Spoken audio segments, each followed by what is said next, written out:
and welcome to the Community Breakfast Show. Today, 30th November 2021. We will be your hosts, Zipporah Mushala and Alex Tishimba. Today, we're going to look at reactions from stakeholders in line with the COVID-19 pronunciations that you saw from the Ministry of Health. We're also going to have a guest who are going to talk about gender-based violence in Zambia. Since this is 16 days of gender activism, we're going to have Ms. Lumba Sianga, who will join us via Zoom. That is the Women for Change Executive Director, and we're later going to have the Zambia National Traditional Councillors Association, the program manager, Mr. Gordon Muchemwa, who's going to talk about the role of traditional leaders in fighting GBV. Alex, how are you today? I'm doing fine. How are you? I'm doing fine. It's nice to see you. What are your expectations in today's program? Well, today looks very interesting in as much as COVID-19 reactions are concerned. You know, there are a lot of stakeholders who have come on board to just give their views on the same tightened measures that the Ministry of Health announced the previous day. So we wait to see and just get to also have a share of what they think about what they feel their workers have been affected, especially those in the civil service. So we'll get to look at that, and we're expectant indeed. And please remember that the phone lines are open, so just after the morning boost, and we're going to have the sports update. And after the sports update, please remember that the phone lines are open. Engage us on what you feel concerning the COVID-19 pronunciations. And so, Alex, what time is this now? This time is for some stretching, because this room feels so tense and you just need to do some relaxation. So as usual, we get to the morning boost, and afterwards, obviously, we're going to have a sports update. And afterwards, that's when I'm going to dig deeper into today's updates. Okay.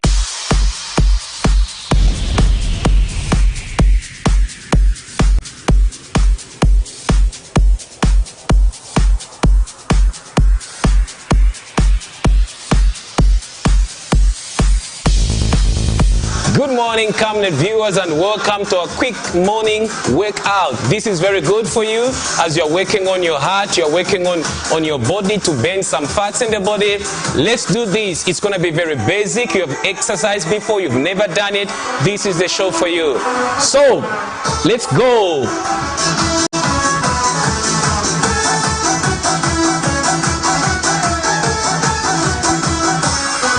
A warm-up is very good for you. Let's do a warm-up. So you march, that's your warm-up. I'm started with my left leg. And very soon I'll start now introducing the moves we're gonna do for this morning. Let's go.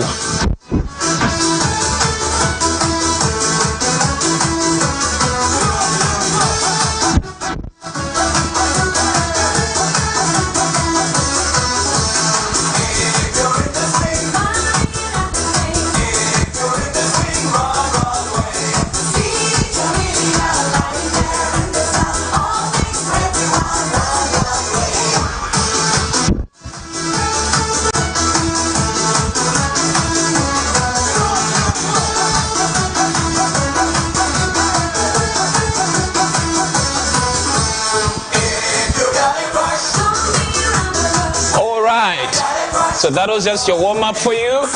We're gonna do the workout now. Okay, let's go.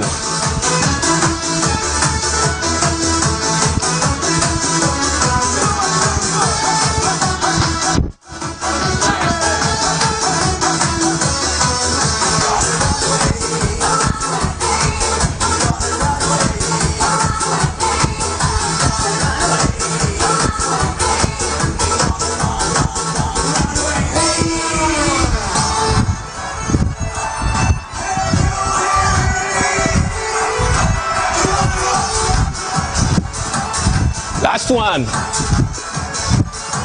And change.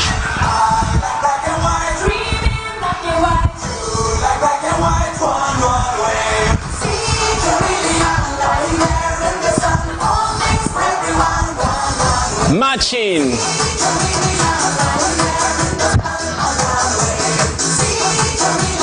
So that is very basic for you.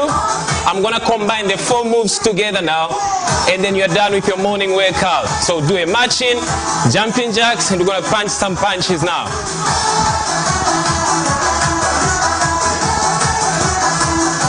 Okay, last one. Let's go. 1, 2, 3, 4, 5, 6, 7, 8.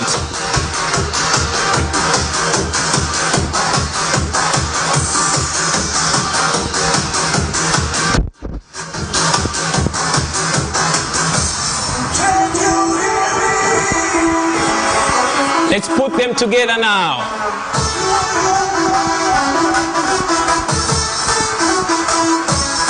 Let's go.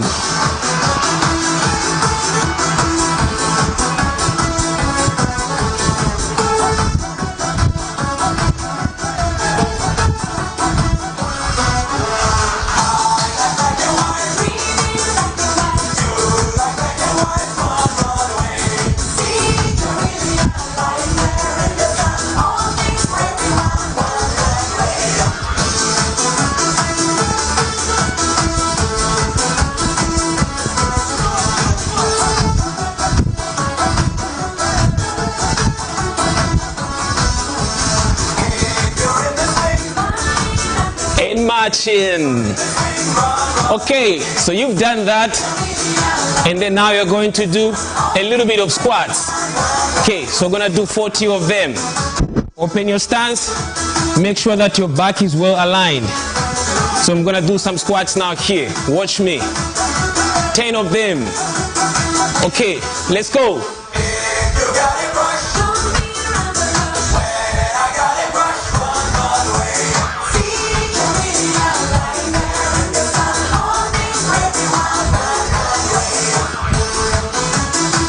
That's 10.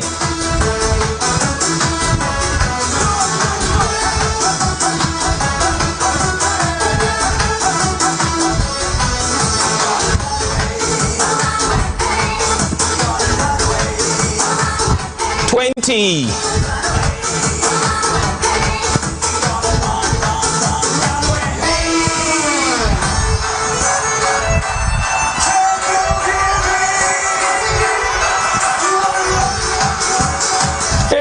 Last 10.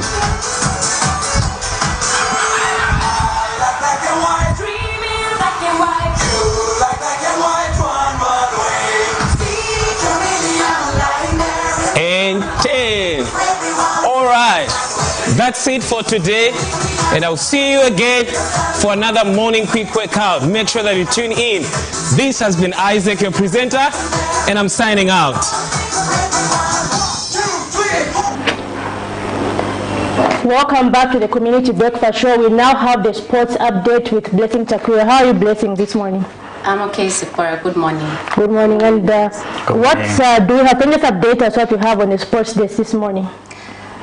Basically, what we have today is what trended the last week, or what's still trending that you viewers should look out for. So apparently, the under-17 traveled yesterday to Lesotho ahead of the Region 5 games in Lesotho that will begin on the 30th. That is today. You can look out for those games. They're beginning today and they're ending on the 9th of December. That's 2021. So that's what's trending. Let's support our players even as they have traveled. Let's give them the support that they need so that we win this competition at least. Also, I don't know whether to term it as international or local, but it's also local and international at the same time. We've seen Zambian players doing so well, Alex, in the games or the clubs they are representing abroad. We've seen Edward Chilufya having scored. We've seen also Fashion Sakala having scored for his teams that's abroad, Sipora. Apart from that, there are so many competitions that are happening within Zambia that maybe you viewers do not know about. We have the CAF that is also ongoing, where Zanaco scored 3 goals against Binga. Binga, I think, should be from Tanzania. They scored 3 goals to 0 against Binga. So also look out for such competitions. We have also the MTN Super League competitions that are also ongoing. Apart from that, we're still speaking local viewers. FAZ awarded. Last weekend, they awarded some players in the Women's League. We saw them award the best player of the season, where they gave the award to Grace Chanda. We also saw them award Sipora most disciplined player, and that is Mary Wilombe. Apart from that, they also did not leave out the provinces. They made sure to incorporate all the players that are coming from the provinces. We saw them award Florence Mwenda, who is coming from Namshakende. Namshakende is Western Province, so apparently that is what is going on in the local sector when it comes to football. And then international, we've seen Manchester United. They have appointed Ralph Rangnick as the interim manager until the end of the season. And also in UEFA Champions, we saw Chelsea come face to face with Manchester United, where they drew.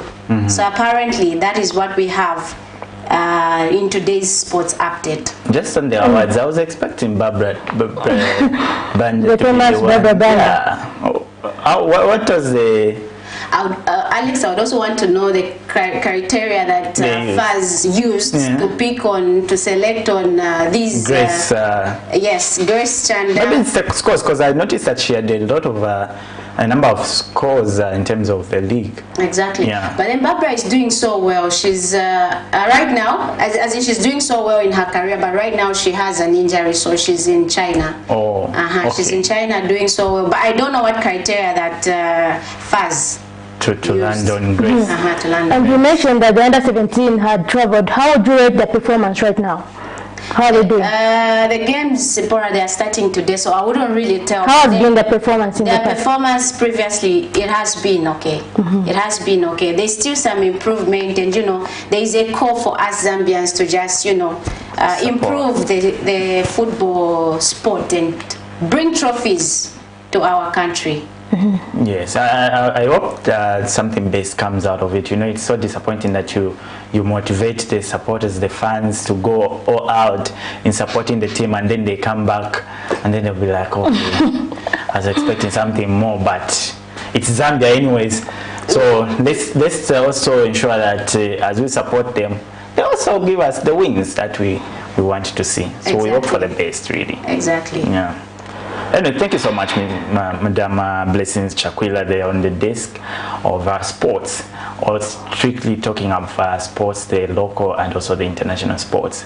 We get to look at the stories that made headlines yesterday, that is the COVID-19 situation, just to monitor how the people and also the residents, the workers turned out to react and also to respond to the strict adherences that was announced by the Minister of Health the previous day. So let's take a look at this story that Blessings Chakwila monitored yesterday. On the 28th of November 2021, government amplified measures aimed at preventing the COVID-19 fourth wave by, among other things, restricting unvaccinated persons from accessing government buildings. The UK, EU and US are among those who have imposed travel bans on Southern African countries. Omicron has been classified as a variant of concern. Earlier evidence suggests it has a higher infection risk. Minister of Health Silva Masebo announced the measures during a joint COVID-19 situation update, where she stated that the measures will come into effect on November 30th, 2021. Road border ports, sea entry points, and illegal entry points. 2. All travelers coming from high-risk countries will be quarantined for 10 days in designated. The newly introduced restrictions have intrigued the demand for COVID-19 vaccines that has seen the residents of Lusaka's Kalingalinga Township turn out in numbers at Kalingalinga Health Post to get immunized. Vaccine for COVID, especially this variant which has just emerged, the Macron variant, because at my workplace it is required that each and every employee gets that vaccine to prevent us further spread the same variant. It is a requirement now. It has become a requirement, and there is no way I can deny it. because I need to work and I need to stop the spread so I can save lives and save my life also. I heard all the time on news, papers, TV news, you hear they're saying that please can you go ahead and vaccinate. So many people, even my family, they did it. I was the only one who didn't vaccinate. So I decided also to do it because I was the only one in the family, my family. And a lactating mother who has also been vaccinated has appealed to the mothers in the country to be proactive on health matters. Ata vaccine chebunguru yanesa breastfeeding agamba te nafuta kwa ma doctors. Nanasi wanaka paper and pass aka. Apenga je poala sisa. Because vaccine is itanza vambiri. Meanwhile, the outpatient department in charge of Kalingalinga Clinic, Naomi Mpande, says the facility has since recorded the highest numbers of people getting vaccinated. Announcement over the vaccine. There has been an overwhelming turnout for Kalingalinga. We have different people, different cadres flocking in. We are actually overwhelmed, and the response that we've been expecting for a long time, we've had that expectation met today. So far, the vaccines are available. Please, those that are not yet vaccinated, come through. We are ready for you, and we attend to your needs as you come in. The minister further stated that travelers coming into Zambia will be quarantined for 10 days at their own cost, while local authorities and the Zambia police will continue with inspections on adherence to COVID-19 guidelines. Blessings Chakwila, Camnet News, Lusaka. We have seen an interesting story there on the vaccination center at Kalingalinga by Blessings Shakwila. Alex, what do you think about the story that just played? Yeah, it's indeed interesting. Yeah, for me, first of all, it's good that people are now turning up in numbers in terms of vaccination. But the biggest question is, what has provoked these reaction? Because we've had the doses. We've had the vaccines for a long time. For a long time. But you know, the ministry was even complaining to say the problem is people are not going to these, health facilities.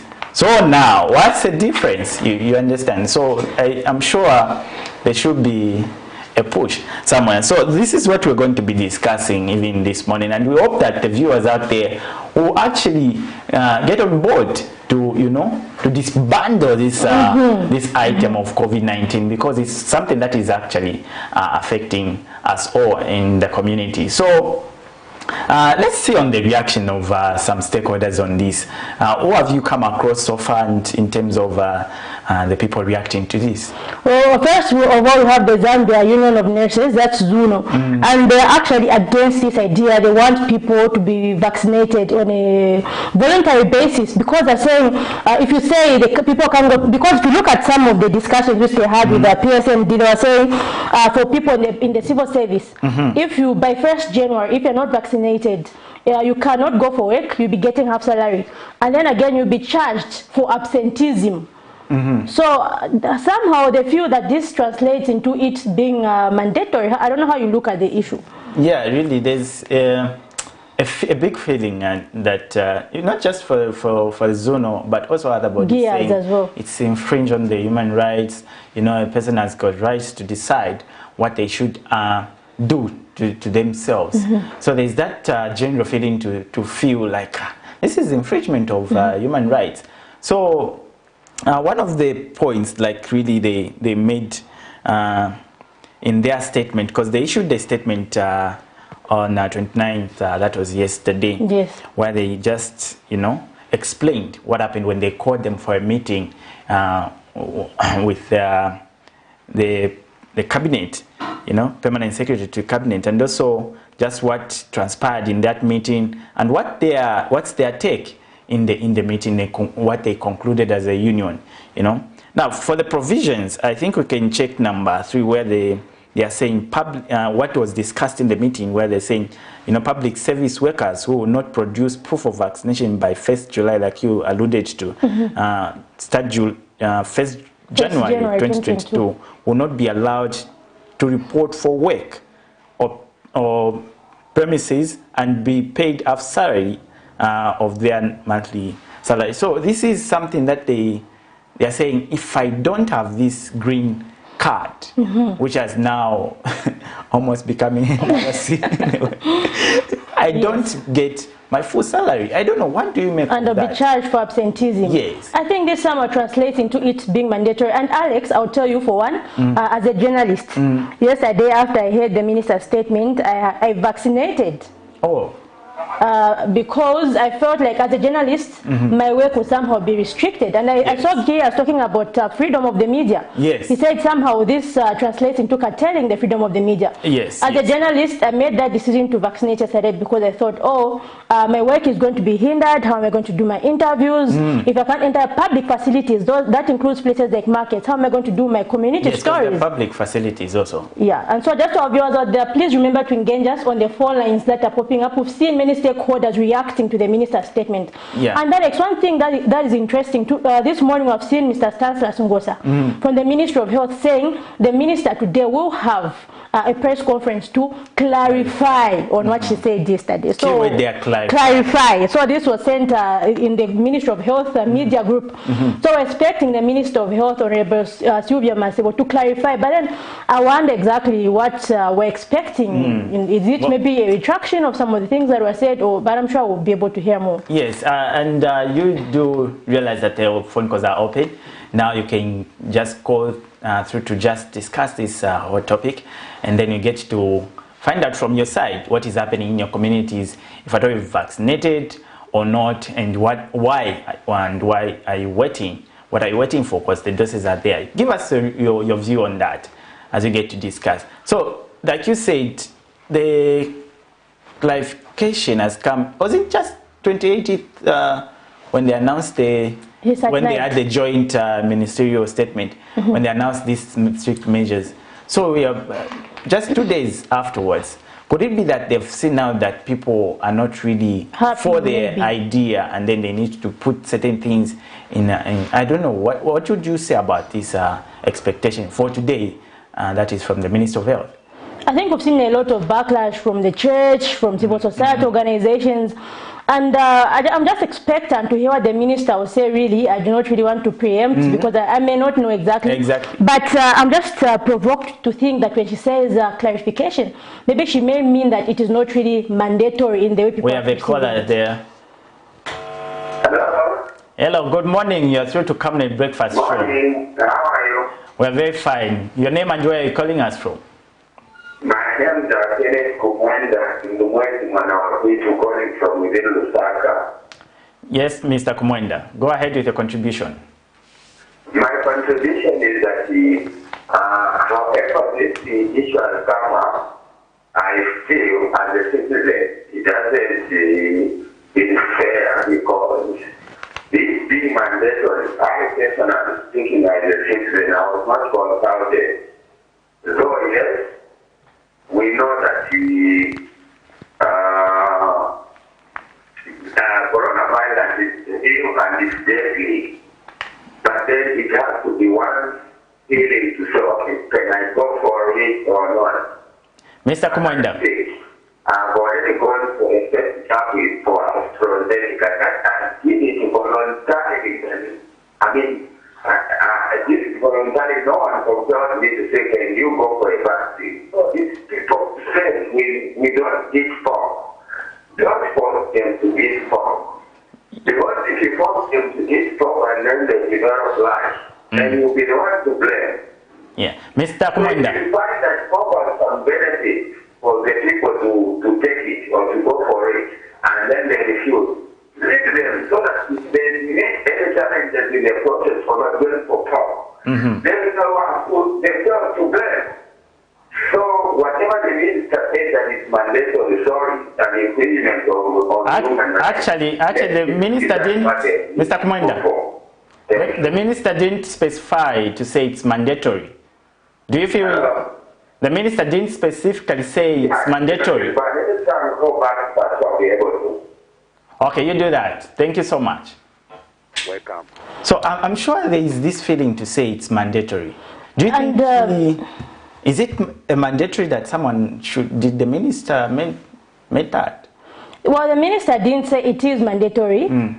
But according to the pronouncements, many people and many unions that we've seen Zuno, they feel that this is mandatory due to some of the services that one cannot access. For example, Alex, we've got a market, also public facilities, they belong to government. So how are you going to survive if you cannot go into a market without proof of vaccination? What do you think about that? It's compelling someone to do something, obviously. Yeah, but I'm sure the ministry, it is also careful in terms of usage of words, because when you tell your people to say this is mandatory, it may we have a caller. Get that one, the caller. Hello, good morning.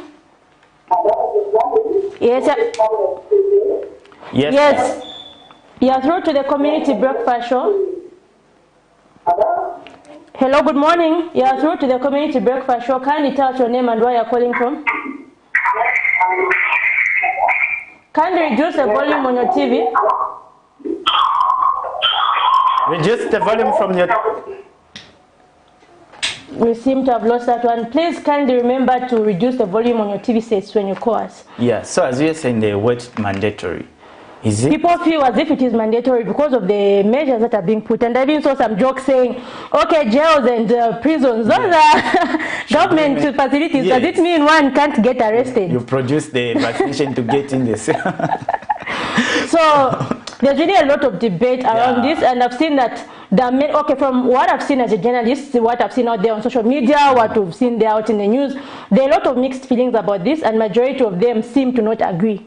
Many stakeholders seem to not agree. Yes. Not that they do not agree with the vaccination altogether. They disagree with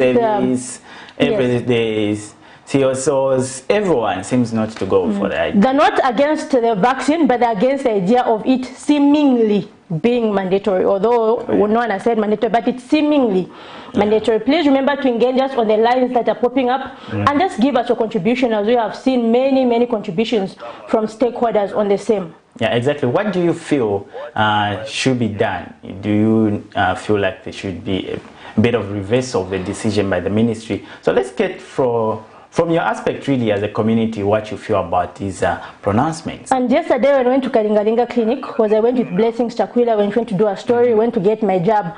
And many people there were saying, because of Unchito. We have a caller there. Good morning. Yes, good morning, sir. How are you?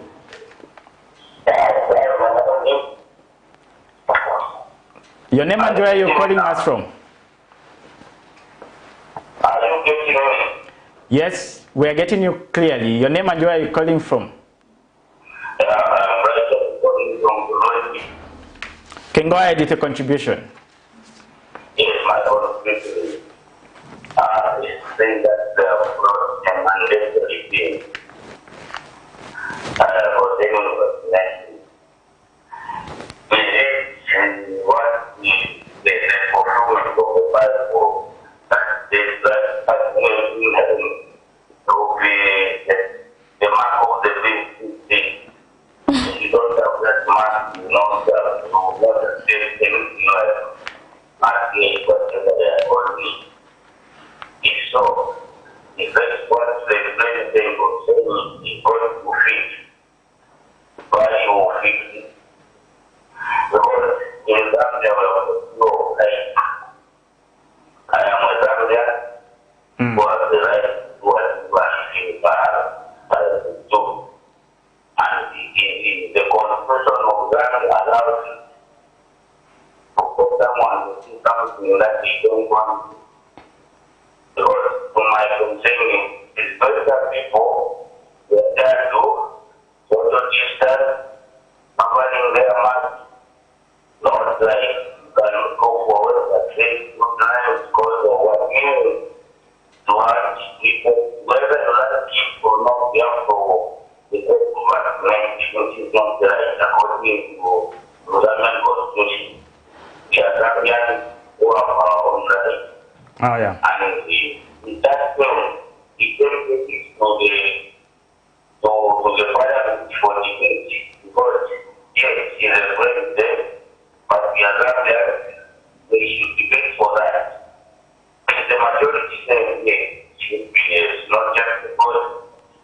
to show up for if that is what they don't make nobody will tell they need to America that you are going for quickly.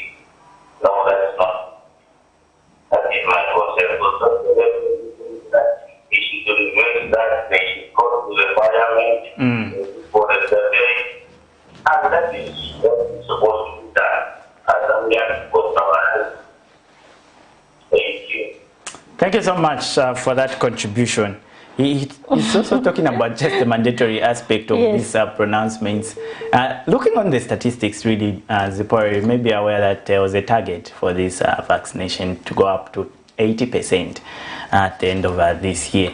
So do you think we're in a rush of reaching that threshold, comparing it to the pronouncements? Maybe it could be. Okay, given the pronouncements that have been made, I can say these pronouncements have definitely, I don't know the intentions, but definitely they have pushed the numbers high, because if you just see yesterday alone, the numbers that were there. And like I was saying earlier yesterday, we were at Kalingalinga Clinic, and most of the people there were saying Tivichitira Chabenchi to AV and all that. But then I feel that there needs to be more sensitization. Like we saw the Zambia Union of Nurses was calling for widespread sensitization on the matter to ensure that people are well educated about the vaccine. And okay, we seem to have a caller there. We're just going to take that call. Good morning. Good morning. Hello? We seem to have lost that one, or maybe it's not loud enough. Kindly speak up. Good morning. You are through to Camnet Breakfast Show. What's your name and where are you calling us from? You can go ahead with your contribution, sir.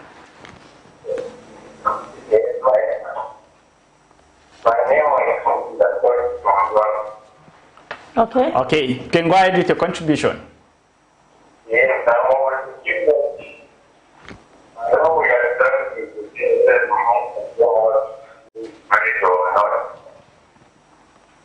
Kindly speak up.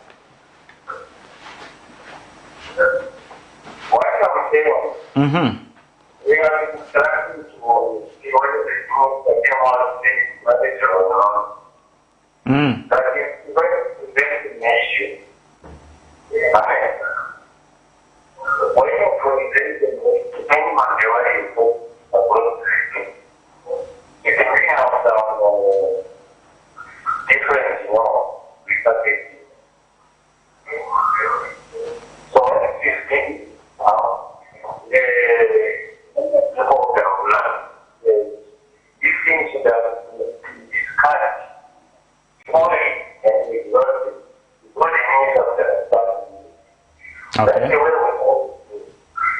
And now, there are things you are including people, which you will hear, but it might be okay.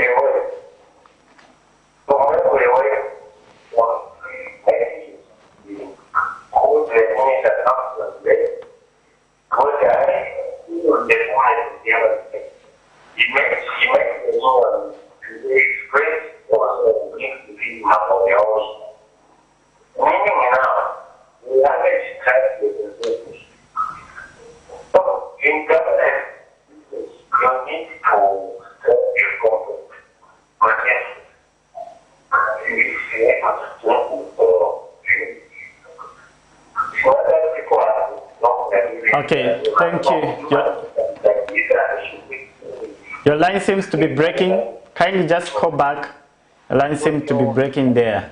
But I think I kind of heard, I think one part I heard, if I heard correctly, you were talking about maybe some consultations should have been should have been made further. Exhaustively, yeah. Yeah, I think that was one point. So there are different views, like we said earlier. So it feels like more consultations should have been made to hear people's views. Yeah, but I think we touched on this one. You know, the ministry maybe in terms of consulting other stakeholders would be a long period of time, engaging other stakeholders to just make their views on it.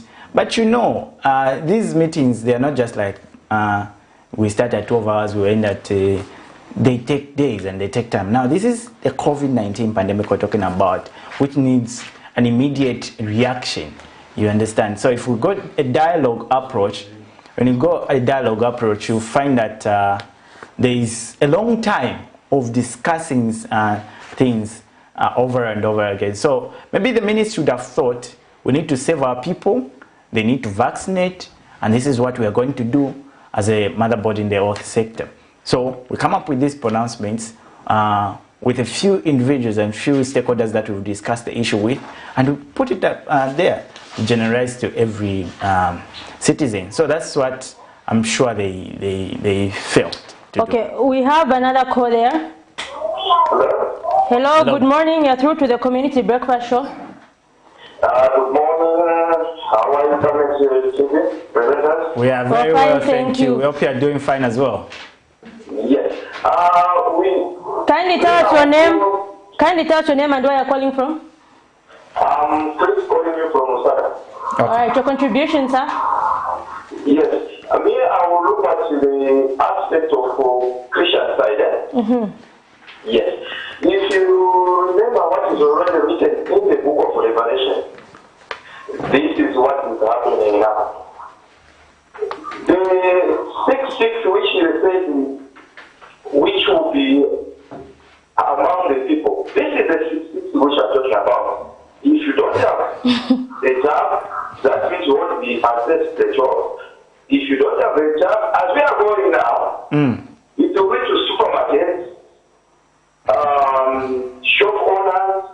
So far, already in churches, if we go to Uganda, the president said anyone, even the churches, they should have the job certificate. So, Christians should be wake up. We are in trouble as a Christian. Okay. So that is what I wanted to say. Thank you very much for your contribution. It feels the church so is in trouble. Alex, is this man saying you and I have the mark of the beast because of vaccination? We have the green card.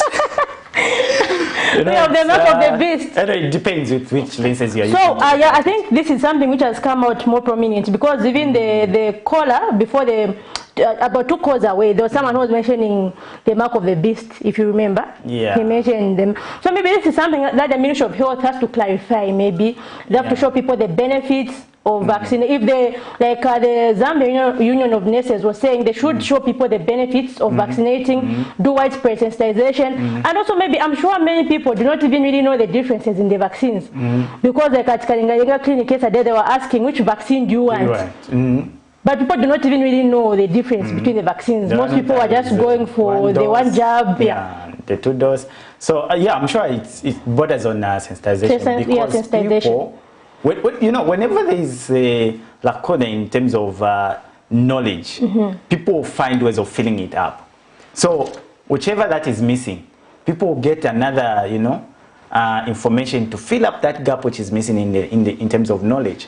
So if people are not aware of the benefits, they try to look around from other sources of information and say, this is the mark of a beast, you know, or this is the prevention of whatever they're going to feel is the case. So the best way is to actually cover up with the genuine information, scientific proven, and well informed. So that if a person gets to the any health facility, they'll be able to make that informed decision. Yes. Yeah, they won't have these other, you know, ideas and knowledge around the topic.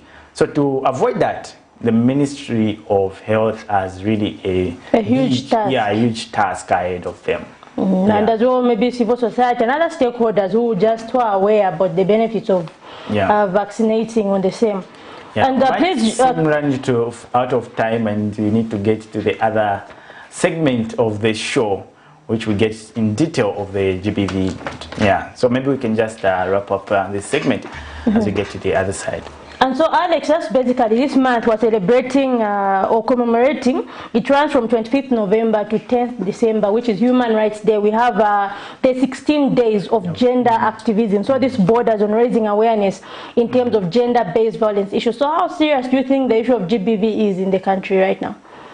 Yeah, I think it is, considering the fact that there are numbers showing that there is a bit of an increase, and also the fact that even in the main, coming out to break the silence. So it's something that is happening in our societies.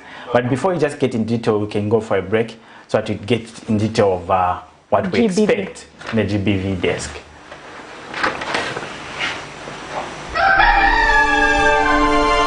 Africa is rising to a new dawn of integrity and accountability. Are you tired of being swindled or buying fake or illegal properties? Would you like to sell or buy genuine property? Would you like to list your property on both local and international market? Don't waste your time. Call the professionals, the SGK Properties on +260 762 166018. SGK Properties. Your business assurance is our priority.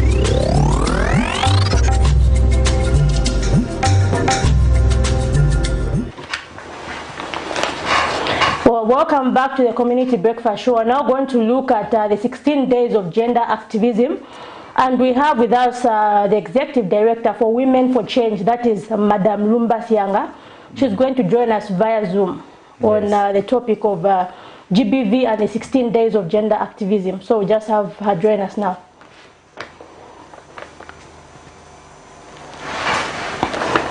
Good morning, madam.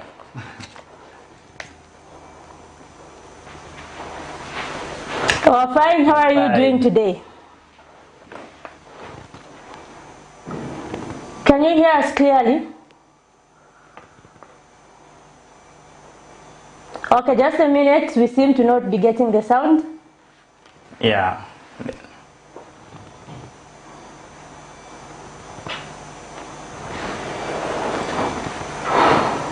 As the technician work on the sound. Okay, just as we are trying to get the connection there, like we said, we are looking at gender-based violence.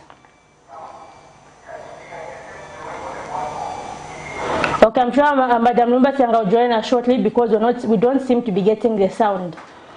So, Alex, we have 16 days of gender activism. What do you think is the role of citizens in fighting GBV? Okay, just before I get to answer that, we get... Hello? I'm sure she's ready now. Yes, hello, you can hear her good now. morning. Sorry, my phone was on mute. All right, we can hear you now, madam. How are you this morning? I'm fine, thank you. And how are you doing? We're fine. So, thank you. Just a bit of a brief background of in terms of what you do concerning the GBV as a matter of expertise. We know you're on the ground. What is there in terms of your findings, really?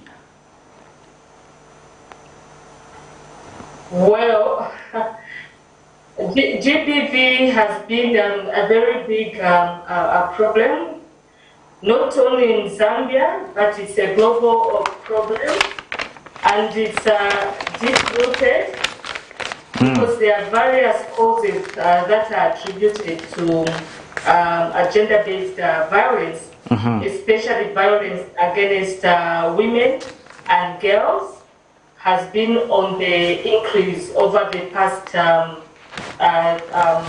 decade or so.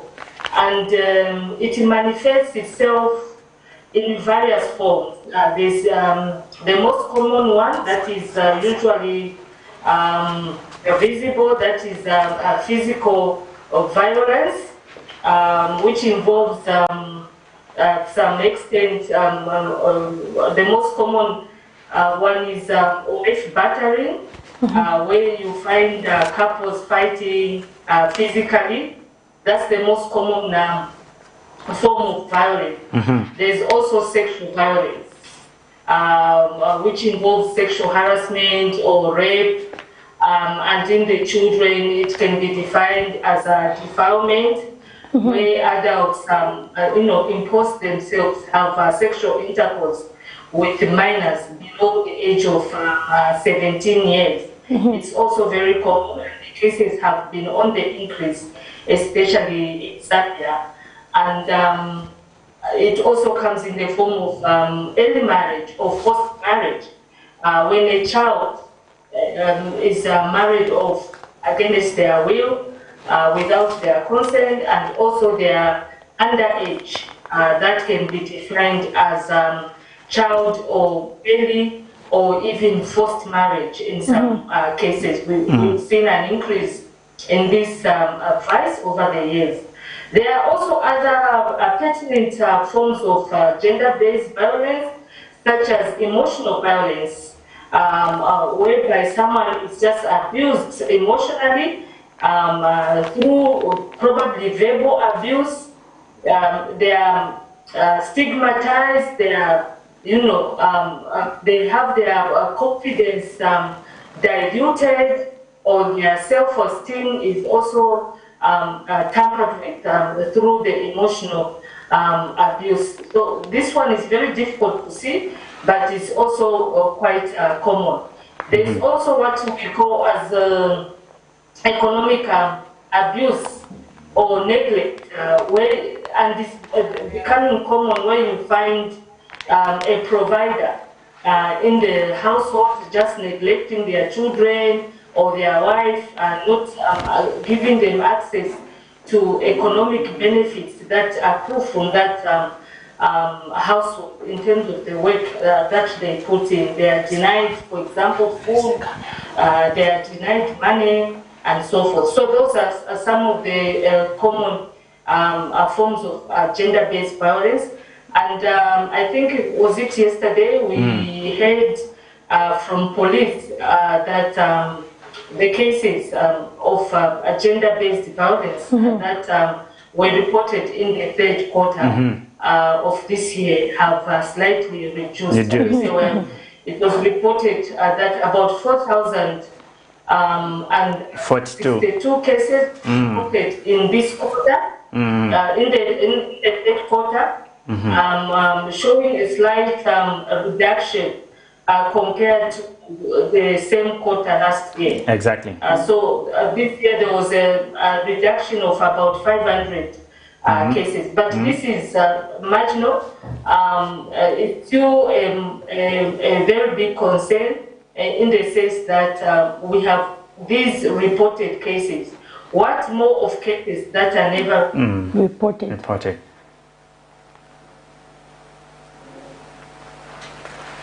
Okay, we seem to have a breakdown in the internet. But she has mentioned something concerning the numbers.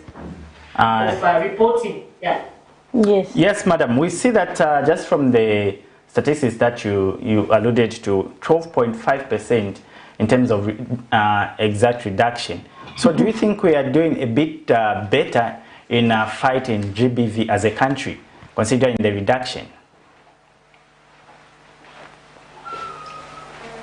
Well, we'll need to find out what led to that reduction. It could have been that people did not have the means of reporting. Okay. Or it means that our messages are going across and people are getting the message that GBV is bad, GBV is punishable, is a punishable offense.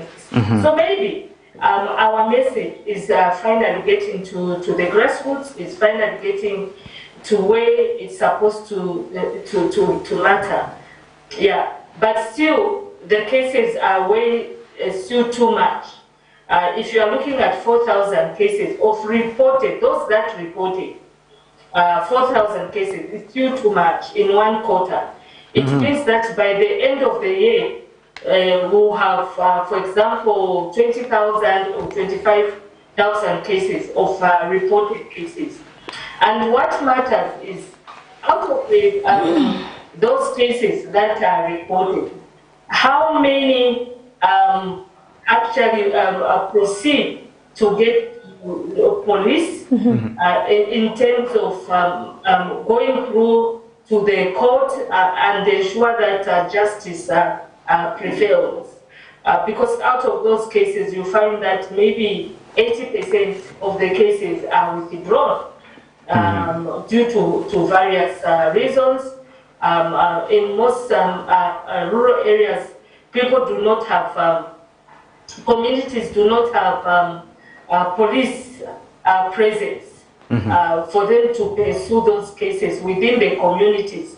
They are told in most cases to get to the nearest Goma or town center, and it requires money, it requires transport money, it requires accommodation for you to go and spend nights pursuing that case. So most people end up just withdrawing the cases because our justice system in terms of outreach is still very, very low in terms of accessibility and also affordability in terms of people that can have the means of ensuring that they pursue the cases to the, you know, to ensure that justice prevails. Yeah. And then because of cultural practices, cultural beliefs, and also most of these cases, especially defilement cases, they happen within households. And they are usually perpetrated by people within household, relatives of these girls or boys. And you find that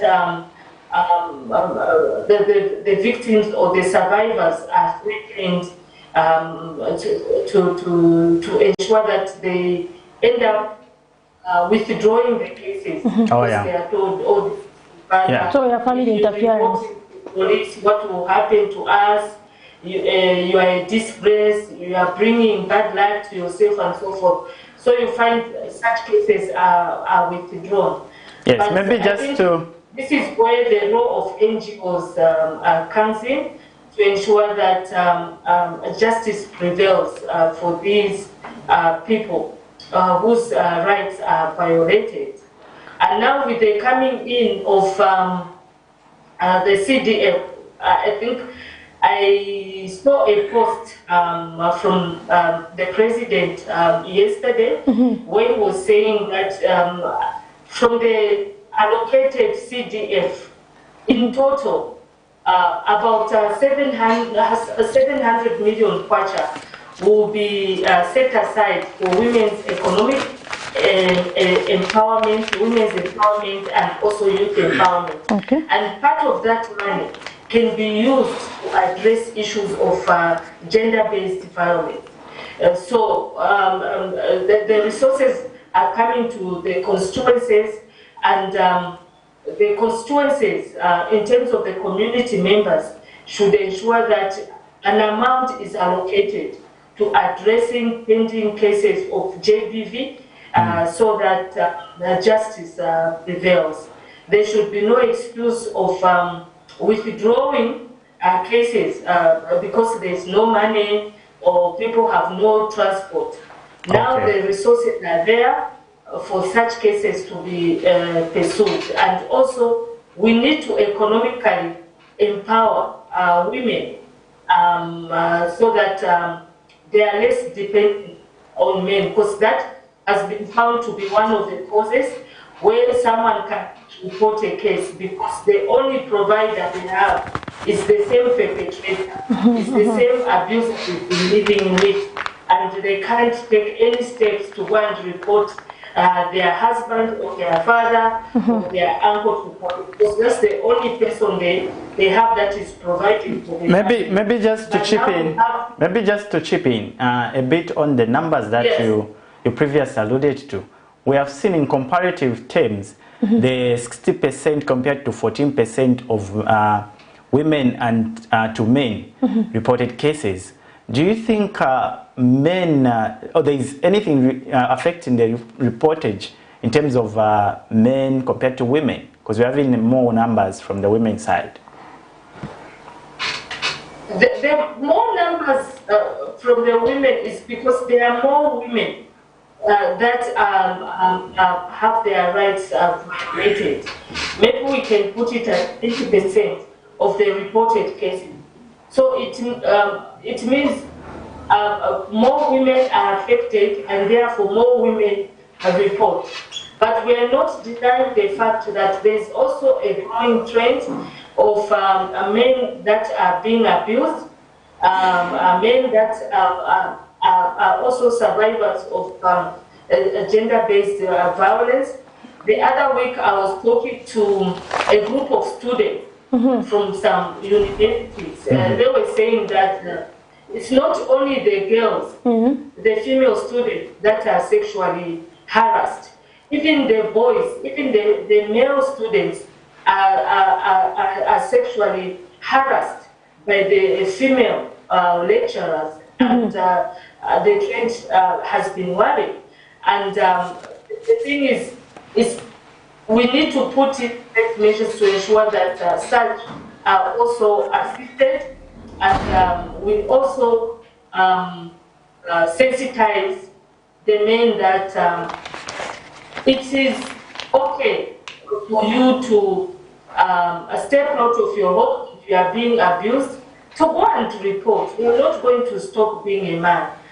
Actually, you are more manly if you step out of your home to go and report that you are being abused. So we need to do more in the communities in terms of sensitizing both women and men to ensure that everyone reports. Even the boys are vulnerable to sexual, gender-based violence. In most cases, we put measures in place to protect the girls and neglect the boys. Boys are equally as vulnerable, and also the effects and the trauma they suffer can be long-lasting in their lives. So we just have to have a holistic approach where no one is left behind in the fight against gender-based violence. It is advice. It affects both women and men, girls and boys, even people with disabilities. They are also affected. So everyone has to be included. Everyone has to be encouraged to reach out in terms of reporting and also raising awareness. We don't have to leave people behind. We have to include everyone and ensure that all the cases are reported and addressed, and ensuring that people have access to counseling services, people have access to, other services such as legal rights in terms of providing legal services to them when they face such a situation. So this is a vice or a problem that requires a holistic approach and also a multi-sectoral approach. No single organization can claim to address all the issues of gender-based violence. So that's where we need to come together as NGOs, working with the government, faith-based organizations, traditional structures. Also our civic leaders have to come in, especially that now we'll have this social empowerment fund getting to the communities. We need to work together in the community, in a particular community, and address the root causes of this problem. And Madam, just to take you back a bit, I think I liked one aspect where you said in the home, most perpetrators are in the home. And I think from our communities, most times the victims are made to feel like they're the villains. So maybe just what is your message to communities out there, families out there, in terms of handling these issues of GBV? How should they handle them? Well, when it's suspected, when a case is suspected to have occurred, it's better to report to the nearest police station. And where there's no police station, especially in the rural areas, because Women for Change works in the rural areas where we don't have these facilities, we work closely with traditional leaders. And there are traditional leaders that are champions of against gender-based violence. They've been trained by various organizations, So if a matter is reported, for example, to a chief, the chief will know what to do. They will assess the case. If it's a case that requires counseling for the couple or for the child or for whoever has been affected, they will be counseled. They will be referred to a counseling facility. And if it's a case such as a child defilement, where a child has been sexually abused, then that case has to go to police straight away. There is no counseling. The child can be counseled, but the case has to be reported to police. And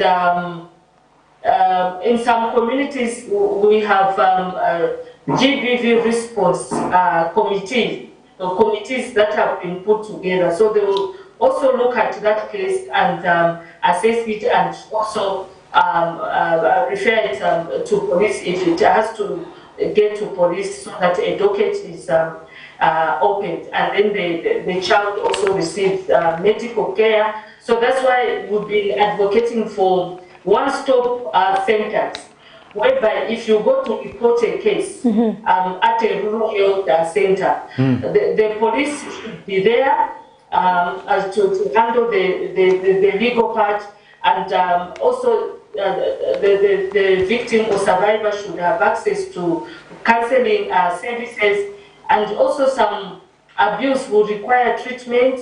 So the health also aspect should also tackle the physical part of treating that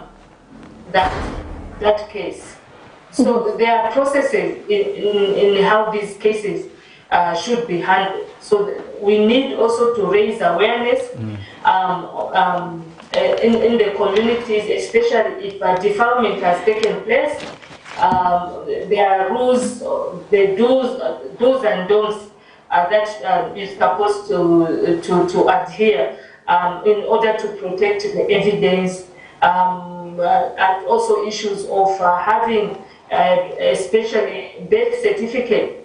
If a child is defied, you should ensure that there's a birth certificate, because it will be proof of the age that this child is the minor and has been defiled by this person, so that when the case goes to court, it will be easy to prove. Most of the cases are thrown out on just technical issues which can be prevented, such as having a birth certificate, especially in the villages. You find most people children do not have a birth certificate, so the evidence is dependent on the memory of the parents as to when the child was actually born. So if you have very clever lawyers that are defending the perpetrator, that case can be thrown out just like that, because there are conflicting statements as to when and where the child was born. So we need to raise awareness also on the importance of birth registration. In this way, children will be fully protected. And so to our viewers out there, please remember to engage the Women for Change Executive Director on the numbers that are popping up on your screen regarding any questions you may have concerning GBV in your communities and just general questions. And Alex, I think one interesting thing, we have this line called the Child Line Zambia. So they're saying before Corona, they used to record about 12,000 calls per year. But after Corona, they record 40,000 calls per year. So this actually shows that the coronavirus has somehow contributed to the increase. Because of the lockdown and everything. I'm sure you might have more insights on that case, madam. What do you think? Has Corona really contributed to the increase in cases for those free calls to the airplane? Yes, because we saw an increase in the number of cases during the lockdown period of 2020, and also in the second quarter of this year. We really don't know what caused that, but mostly it's because children were out of school for a long time. especially in the villages. So they were married, or they were being forced to just get married, to say school will not save you, it's better you get married, especially that people lost their livelihood. During that period, it was very difficult to make money, and so they resorted to marrying off their children. And some, because they lost their jobs, as head of the family, all these titles we give ourselves have an effect on our feelings, on our emotions. So when you lose that power through failure to provide for the family as a man, you feel challenged, and that could make someone to be aggressive for no apparent reason. You are failing to provide. You don't know when when you have money and so forth. So the only way to vent your anger is to inflict it on someone who's innocent. So we saw those cases when, if a woman has not eaten, if a wife has not cooked food because there's no money, then the husband will react in a negative way instead of just putting their head together to find a solution. So issues of anger management, how we manage our anger, how we manage our various emotions when we lose our jobs, when we lose access to our livelihoods. We need to address all these things and train both women and men in terms of how to handle certain situations when they are grieved emotionally or economically. So of course we saw that increase in a number of GBV cases during lockdown because people were stressed in various ways. Social stress, emotional stress, economic stress, fear of the unknown and so forth. So yeah, that could have contributed to all those cases being reported, and people didn't have anywhere to go in the communities to report because there were restrictions of movements, meetings. Usually people express themselves when they go for certain meetings, especially community meetings that are held by NGOs when we do the sensitizations. So there were very few of such meetings being held in the communities. So the only way out was to phone Childline, Lifeline, which was a very good thing because it helps just to talk to someone, to have someone listening to what you are going through and offering that situation, offering a solution to that problem that you are facing can be a relief to so many people that didn't even know where to go, what to do. So the Lifeline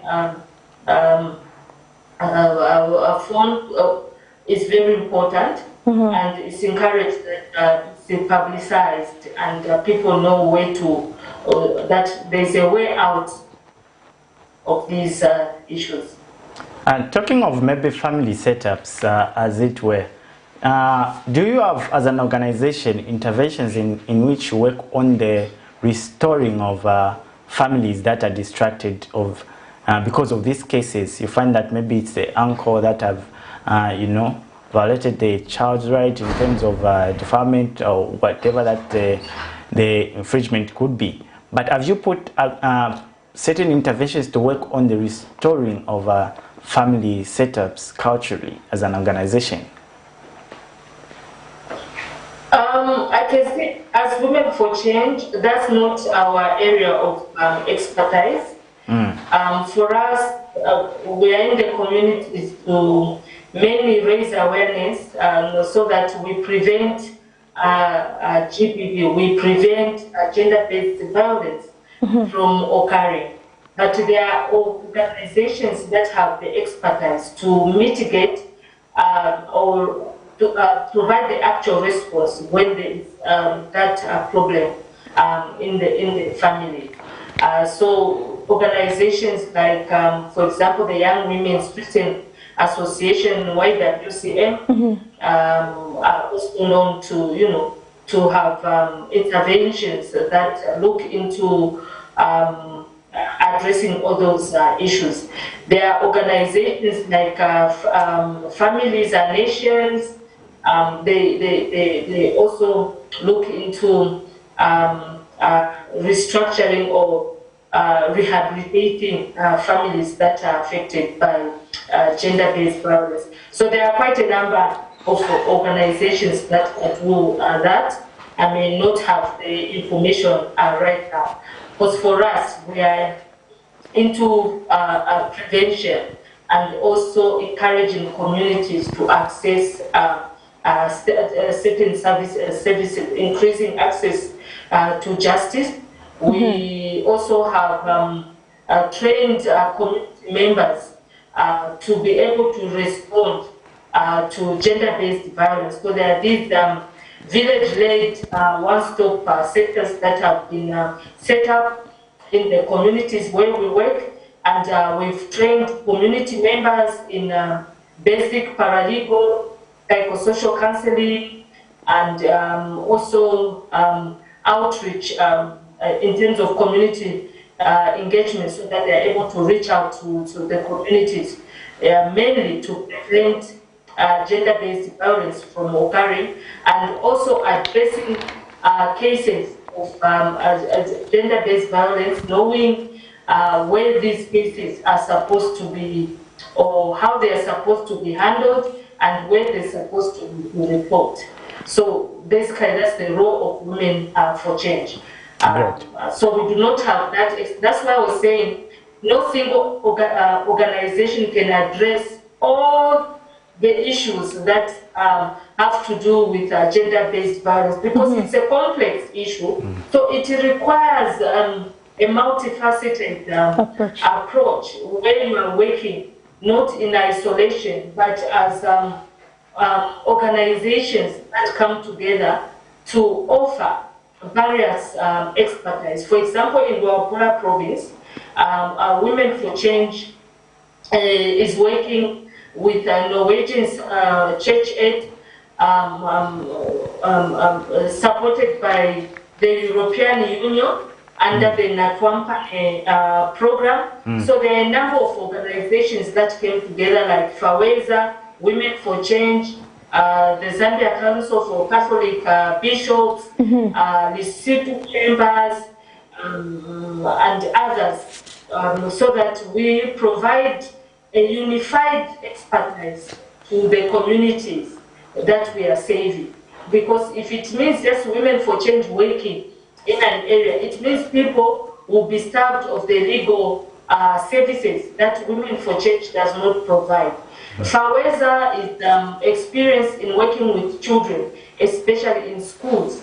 So they are able to go to the schools, train the teachers, and also the children at school level, whereas Women for Change is at community level, working with traditional leaders and community-based group.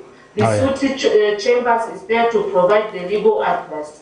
And then the Zambia Council of Catholic Bishops, which is ZEC, is there to work with the church-based organizations, also targeting the men in those institutions. So you find that we have this consortium that is addressing almost all, and also there is World Vision that is working to ensure that response to GBV is handled in the right manner. And we are also working with the Ministry of Health, because most of these response centers are positioned in the Ministry of Health. And we are coordinated by the ministry, and now the Gender Division is the main coordinator of this program. So you can see that it requires a multi-sectoral approach, since no single organization or entity can claim to, to work in isolation of others. You can only have expertise in one area but be lacking in another area. So that's why it's important as organizations we come together. If we have to win against gender-based violence, it requires the efforts of all, even community members, even the media is involved. We are working with BBC Media Action and also Childline to ensure that the cases are reported. And the police also is involved in this consortium. Yeah. And so just to concluding remarks, Madam, I'm sure we've had a lot of insightful knowledge. We've heard it needs a multi-sectoral approach in order to fight, and also needs a community involvement, the media and other stakeholders. So just as we get to wrap up, what is your message maybe to the whole nation during these 16 days of gender activism as we get to conclude on the topic? We need to come together. We need to understand the causes of gender-based violence in our community, and we don't have to wait for organizations to be present. As individuals, as communities, as leaders, because everyone is a leader in the community, let's take action.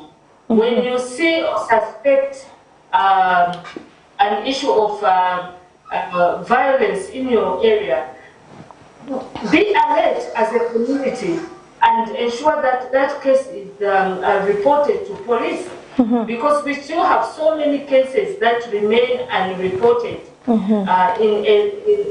especially in rural areas where there are no NGOs reaching. But as individuals, as community members, we can form these community action groups and ensure that we sensitize people, because at the end of the day, it's the communities it's our communities that are impacted upon. So we need to act and not leave everything to NGOs. We can still work even where NGOs are not present. You can access information from police. The churches now also are involved. And also the traditional leaders are an important stakeholder in the fight against gender-based violence. Let's not leave everyone behind in terms of who can help. And let's not leave behind people that are affected by gender-based violence. The voiceless, people with disabilities, the marginalized, the women, the very poor people who do not even have access to radio. Reach out to them and ensure that everyone is brought on board. Let's utilize the media channels like yourself, and also the media has to be a leader in sensitizing people against the dangers of gender-based violence. All right. Thank you very much, Madam, for your contribution to the program. Thank you very much and have a wonderful day. Thank you very much. It was a pleasure. All right, thank you. We're now going to be joined by the Zambia National Traditional Councillors Association's Program Manager, Mr. Gordon Muchimwa. But just before that, we're going to play a story concerning gender-based violence and see the extent that gender-based violence has on individuals and the community. The trauma that she has been through cannot be explained or described further than this. Grace Mape of Lusaka's Kanyama compound says she has enough of her husband's daily abuse.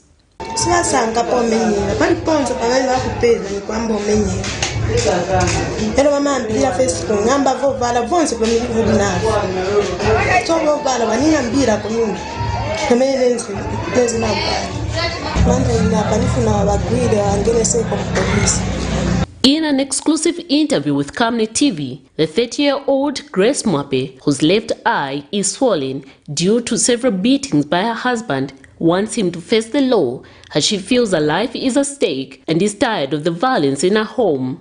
Her husband, 36-year-old Derek Mape, a security guard, is said to have assaulted her after his slippers, costing less than 30 kwacha, went missing. A cooking stick, a police belt, and a short baton is alleged to have been used. Only neighbors came to her rescue.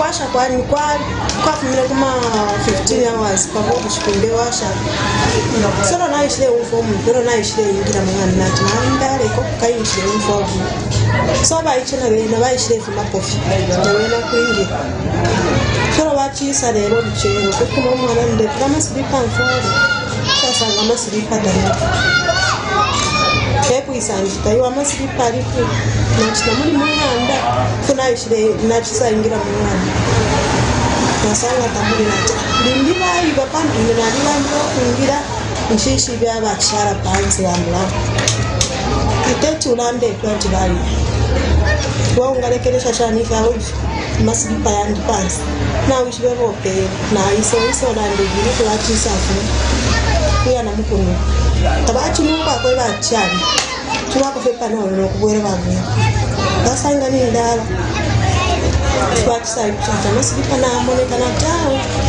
nanga masilipa ngabaibo muntu angabwesha. Meanwhile, Concerned Citizen for Justice and Human Rights Organization, where the victim had rushed to report a case to, wonders why a man would physically assault his wife, whom he has been married to for over 5 years, and have a child together, can reach at such an extent to assault his wife over missing slippers, which cost less than 30 kwacha. The challenge that we have as a country, we don't have women rehabilitation shelters. Most of the women, they don't have a capacity. They don't have a capacity to do business on their own because of the culture which they are living in. Marriage is not a picture club. Marriage is where people, they need to live together, plan together, sharing ideas together. That is marriage. Marriage must dwell on love, according to the Bible. Now, most of the women, they are suffering in that way. The husband was, however, unreachable to present and defend himself over these allegations by the wife. In Zambia, cases of domestic violence have in recent years been increasing. Most of the victims are women, not only suffer physical and emotionally, but sometimes also end up being killed.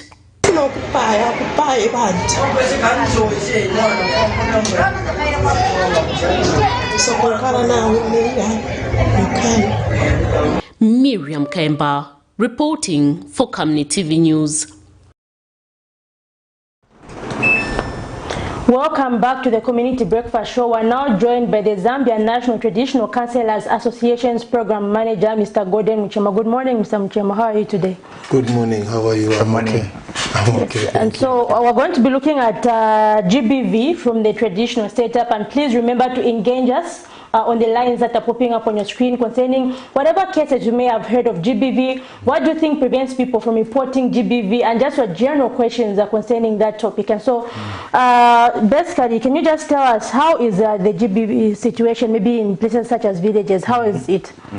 Thank you very much. The VB gender-based violence situation is really alarming, especially as a result of the coming in of COVID-19. It's like COVID-19 has spiked the numbers of cases have gone up, and maybe because of loss of employment as a result of the COVID-19 situation, and because of that you find that the people are confined at home because we are told to stay at home. So as we stay at home, it is very easy to differ over very simple issues, and that has affected the numbers of gender-based violence in the community, especially also on the part of girls. For them staying out of school, it has also increased the number of child marriage cases, mostly because of the financial constraints that parents have been going through as a result of the COVID situation. All you know, we can say is that the cases are there. Okay. Mr. Muchemo, I believe you interact directly with the traditional leaders on a number of programs. How has been the response from them, engaging them on the fight against GBV? Thank you very much. Traditional leaders have been helpful. Yes, as part of the network on ending child marriage, we had a discussion just recently with the traditional leaders, issues to do with child marriage. And the response is overwhelming. A lot of these traditional leaders, others have come up with committees within villages that are specifically tasked to handle issues of early child marriage. Yes, issues of GBV, it is a very good response that we are receiving from traditional leaders. Just recently, about a week ago, I was in Luangwa. I met with the Chief Mburuma. Yeah, his views concerning issues to do with the supporting of women, it was very overwhelming. We are doing a project in women empowerment. As you know, when you talk of GBV, issues to do with the economic deprivation of women is another form of gender-based violence. If women cannot have access to resources like finance, like land, it is also another form of gender-based violence. As we were implementing this project in Luangwa, we had a courtesy call at Chief Mburuma's palace. He was very grateful, he was very happy of the program. He was also concerned that women have lagged behind. Women need some support, women need to be helped so that at least they are able to survive and move forward. And so what are some of the harmful traditional beliefs which are there, which may be which encourage GBV, especially in the rural setup? What traditions do you feel we need to let go of? Of course, people are saying we should not be totally westernized, we should observe some of our customs, but of course there are those harmful practices. What are some of those harmful practices which may be encouraging GBV? Yes, that is a critical issue. As the Zambia National Traditional Counselors Association, that is our area of great interest, because in traditional counseling, when girls reach of age, there are those teachings that are being offered. Starting from time immemorial, there are those practices that were being perpetrated, where there was some torture of certain girls, where women would say, no, we'll deal with this girl at the right time.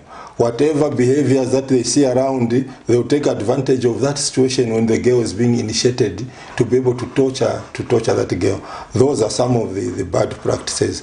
Apart from that, also the issue of child marriage. Because child marriage, according to the customary law, a girl is deemed ready for marriage when they reach puberty. And that is not what the law states. Because when we talk about the law, the statutory law, we are looking at years. Whereas the customary law, they just look at when a child reaches the puberty. So that disparity between the customary and the statutory law is also a very big issue in as far as the GBV is concerned, because we are seeing situations where this child is married off without parents considering the age, because they are looking at her and say she has matured, she has reached puberty, she's ready for marriage. Those are some of the issues that in certain parts of our villages they are still continuing. And also, when you talk of wife battering and so on, some of these issues, some people do say it is a sign of love. And because of certain traditional counseling methods that were being used, others were trained or informed. Just a minute, we have a caller. Good morning. Good morning, ma'am. Yes, kindly tell us your name and where you're calling us from. This is Pardon? All right, where are you calling us from and what is your contribution? How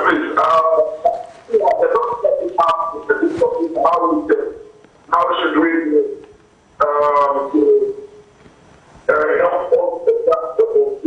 Can you reduce the volume on your TV set? You can just kindly call back as you work on the setup. Okay, when you call us, kindly ensure to reduce the volume on your TV set. And I'm sure you can always watch the repeat on Facebook in case you want to see yourself live. Exactly. Okay. Hello, good morning. Good morning, please. The issue is not much to do with the solution. Yes,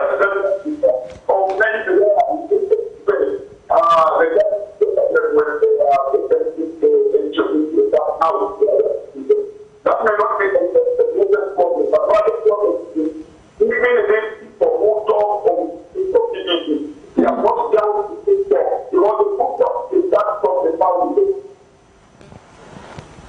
From the child, how far is the strength?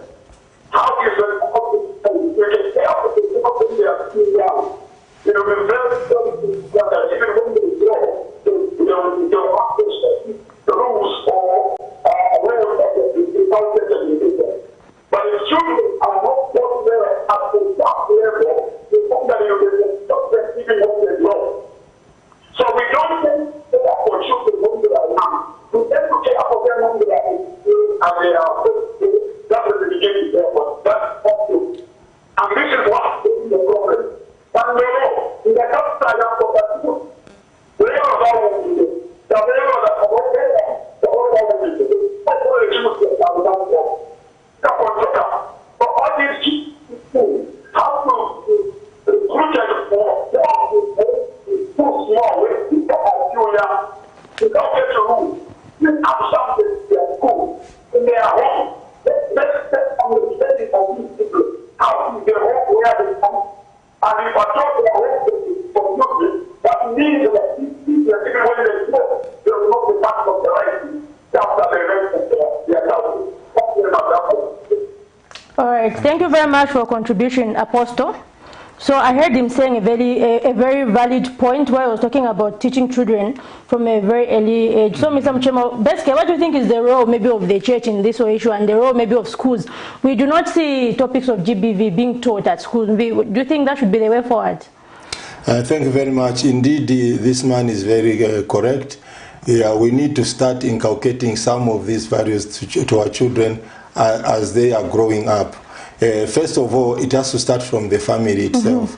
Yeah, between as we raise our children, a girl and a boy, we must be able to ensure that they understand that violence is not to be condoned. As they grow up, even at school level, in churches, this message has to go, starting from Sunday school. When we talk of churches, at Sunday school level, children should be able to be taught issues to do with the violence against the other sex. It could be violence against a boy, violence against a girl.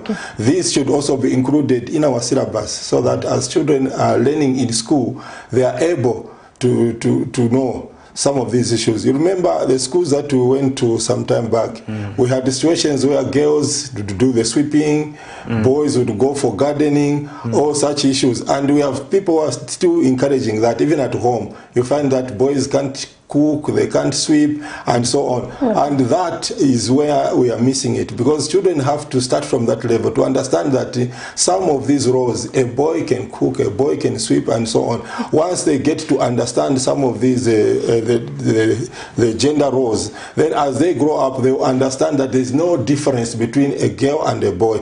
We are all we can do the same things. A boy can be an engineer, a girl can be an engineer. Starting from that level, when they get to understand and respect each other, therefore we'll be able to curb these issues of GBV. So mainly gender equality is very important. And so maybe Mosi, can you just talk about the issue of economic empowerment for women?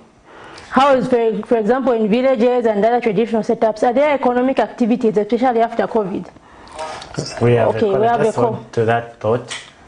Good morning, you're through to Morning Breakfast Show.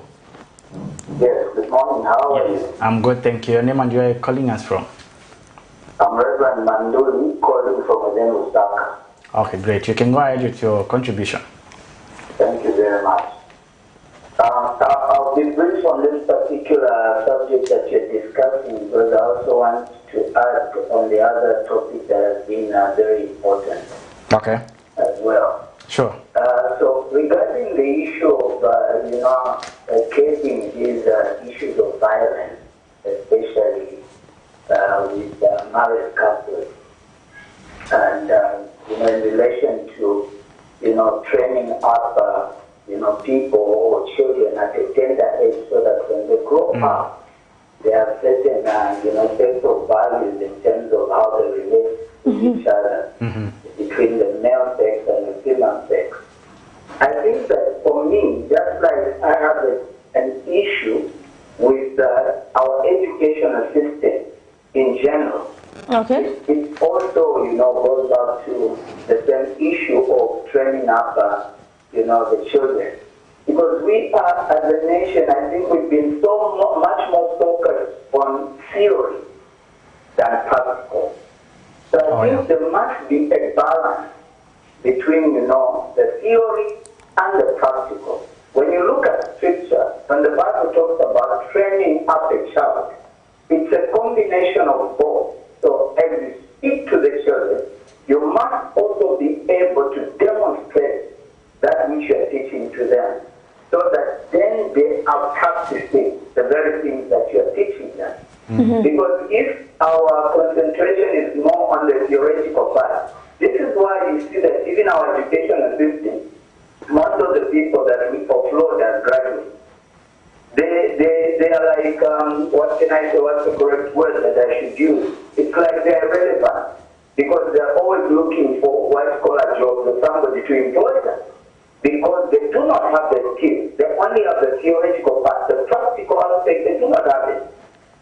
So that is a very serious challenge that we have there. So the educational system, starting from that lower level or that young age, must be balanced with the practical aspect, so as to understand and appreciate even the relationship, the value that they should be able to attach between the two different sexes in terms of how we relate, so that even when people grow up and find themselves into the marriage institution, it starts from there and all the way, whether it's at secondary school, it is at university, and even to the point of preparing them now for the actual marriage. Because if you look at even our traditional setup, the way it is, the woman is taken into a home, to be prepared, to be taught, and everything else. Sometimes we find that the male, the gentleman or the man, they only spend probably maybe a few hours, between the night before the wedding or before they are united with their spouse to be. So at what point have they been trained? Because it's not something that you can do overnight. It's a process in order for people to appreciate these values, understand, their responsibilities. Because even from the biblical point of view, a man has a role which has been well defined in the scriptures, as well as a woman. But the reason why we find even this finger pointing is because these roles are not adhered to. They are not understood. They are not appreciated. And so we begin to now point fingers at each other. No, it's this one who is the cause, and so on and so forth. So for me, my emphasis is, let us be practical as much as we should be also theoretical, but let us balance it with the practice. Then quickly, just on the issue of what has been trending about the issue of the COVID, you did mention that, the dialogue aspect, you are concerned that, if it is brought into public domain, it might take a lot of time. But you see, this is why we are where we are. Because if you rush this issue and pick out just a few people, this issue is concerning all of us as a nation. And so if there is no consensus, there is no broader consultation and consensus is reached, then you have these challenges where people now are beginning to be resentful and say, why are they trying to impose this medication on us? Well, it is welcome, but there should be deliberate and the liberty for people to make their choices. I think what should be emphasized is the other golden rule, which is masking up. Probably that one should be mandatory and should be emphasized at all public institutions. Just if I can throw this challenge to you, go to Lady Manawara, because I usually visit that institution. You notice that even the hand washing basins are not there. So how do you expect that we can do the prevention even if the basics are not even being adhered to, and you want to insist on a job with vaccine and not really be fully aware about the implications of when it gets to my body? Yes, maybe on first value, once it is injected in me, it may not be that dangerous, but maybe after a certain period of time. So these are concerns that must be appreciated, and so consultation at a broader range is extremely important. Thank you so very much. We appreciate your contribution, Reverend. Thank you so much. And I think, Alex, one thing maybe that came out for me was he was talking about how men are taught within a short time, and then maybe women are taught within a long period of time. So maybe, Mr. Mchemo, how do you think about this issue? You talked about traditional leaders, the traditional counseling, and how maybe the focus seems to be on women. He's saying maybe that is what is causing maybe some of these GBV issues. Thank you very much. In fact, that is very correct. This has been the trend. This is what has been happening. But going forward as an organization, we have intensified the training of male counselors who can also play a pivotal role in preparing the young men as they go into the institution of marriage. Going back to what I was about to talk about, the issue of economic empowerment for women in rural areas. This indeed is a challenge. This time people are going into farming. You find the people getting inputs. The name that is registered for the family is the man. The man is the one who registers for inputs. The women who get the inputs, they work as a family in one field. Whatever produce they will collect from there, it is the man who is going to get a paycheck. And then the man has the liberty to use the money in whichever way he wants. So we've seen women being used just like laborers in their own homes. They are not getting anything out of it. That is why, as an organization working with the support of the European Union, we are advocating for land for women in these rural areas. We are advocating for the chiefs to be able to provide land to the women. We are creating awareness around the land policy, which talks of issues like 50% land should be allocated to women. And then we are also encouraging village banking, where women can be able to get access to simple capital in terms of for them to be able to start businesses. This economic situation is really an issue in our rural parts of the country. And as organizations, we need to work hard indeed to ensure that women also are able to realize their potential by participating fully in the economy of this great nation. Yeah, maybe just as we close the forum, we started out with the COVID-19 issues, which you actually alluded to when you started out the first instance. Now that we get into the fourth wave, and God forbid we go into a lockdown once more, do we expect a repetition of history where now we can have a high numbers of these cases? And what, as an organization, proactive measures have you put to avoid such cases? Thank you very much. As you conclude, please. Yes. In fact, what I can say is we have experienced what happened last time, and we are able to see the gaps where we didn't do well. And as an organization, we are trying to intensify issues of counseling, because once people are counseled, they are prepared for the situation that is coming. Because once you are prepared, you are made aware of the consequences of what is coming, you can perform better, as opposed to being caught unawares. And during this intensification of trainings, we also promote the use of, for example, the internet, WhatsApp, and so on, to be able to communicate and be able to share. Because you have situations where when you have a problem and then you are in lockdown, you can't share with anyone. It ends up being vented out through anger and then leads to violence. Then we need to promote sharing of information through social media and the other platforms. All right. Zipporah. And so, Alex, I think basically, as we are getting to conclude, what I've heard maybe most importantly, like for now, is the issue of talking about it. Due to the lockdown itself brings stress. So people should come up with ways of communicating, whether it's in the traditional setup, whether it's in the modern setup. So I think communication is the best. And also maybe just bringing these services closer to the people in rural areas. Maybe GBV services, the issues like police and all that, so that people can report on the matter. And so just, Alex, what are your concluding remarks concerning what we've discussed today? Yeah, I think about on what the last caller alluded to in terms of just fusing in the curriculum that we have currently topics that will actually address the GBV issue as well. So the Reverend talked of us being practical and not just theoretical, you understand. So there should be that deliberate and a very intentional move by government, especially the ECs, just to fuse in topics that will be more practical in training both the male child and the female child, so that they get to understand their role and avoid vices that will cause one to be deprived of a right in terms of the GBV. So I think that's important to note, and we hope the authorities that should address that situation, as it were.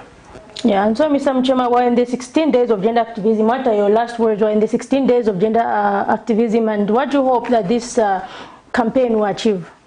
Thank you very much. During this period, work together in sensitizing the communities about gender-based violence. My appeal goes to the public out there in our communities. Let us be able to report these cases. And report whenever you see these cases happening in your neighborhood, in your home, in the community. Let's report these cases so that interventions can be put in place to ensure that this vice is taken care of and kept completely. Okay. And so this is where we come to an end for the Community Breakfast Show. We have been looking at the coronavirus, GBV issues, and so be sure to join us next week, Monday and Tuesday, for your community issues. And let us know what you would like us to discuss via our phone lines. But until then, see you next time.